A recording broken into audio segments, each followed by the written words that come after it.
చావు అంటే భయపడ్డానికి అల్లాటప్పగా గల్లీలో తిరిగే గుండా నా కొడుకుని అనుకున్నారా? రాథోడ్, విక్రమ్ రాథోడ్, భయం నాకు కాదురా చావుకి. ఇలాంటి సన్నివేశాలు మనం సినిమాలను చూస్తూ ఉంటాం. అదే సన్నివేశం ఇప్పుడు కాళశ్రీ పోలీసుల్లో మనం చూస్తూ ఉన్నాం. నిన్న జరిగిన కానిస్టేబుల్ రమణయ్య గారిపై దాడి ఘటన చాలా బాధాకరం.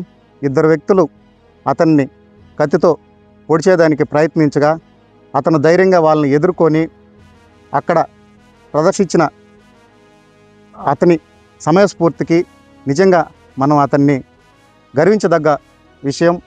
అదేవిధంగా శ్రీకాళహస్తి 1 టౌన్ పోలీస్ స్టేషన్కి, అదేవిధంగా సిఐ గారికి, వెంకటేశ్వర గారికి, వాళ్ళ బృందానికి, వాళ్ళ టీంకి మొత్తం మనం అభినందనలు తెలియజేస్తున్నాము కాళహస్తి ప్రజల తరపున.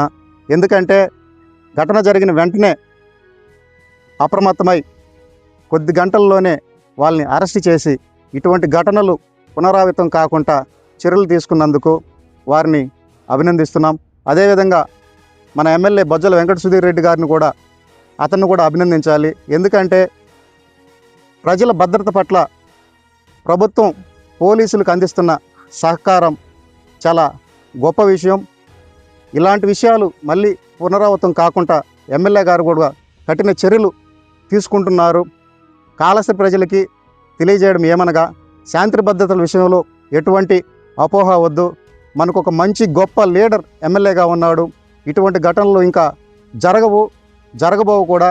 కాళహస్తి ప్రశాంతమైన వాతావరణం ఉంటుందని, అదేవిధంగా యువతకి నేను తెలియజేయడం ఏమనగా, మత్తు పదార్థాలకి దూరంగా ఉంటూ చెడు స్నేహాలు మానేయాలని నా తరపున కోరుకుంటూ, అదేవిధంగా ఎస్పీ గారిని కూడా, డిఎస్పీ గారిని కూడా కోరుకోవడం ఏమనగా, మత్తు పదార్థాలపైన శ్రీకాళహస్తిలో కొన్ని అవగాహన కార్యక్రమాలు నిర్వహించాలని నా తరపున, శ్రీకాళహస్తి ప్రజల తరపున కోరుకుంటూ సెలవు తీసుకుంటున్నాను.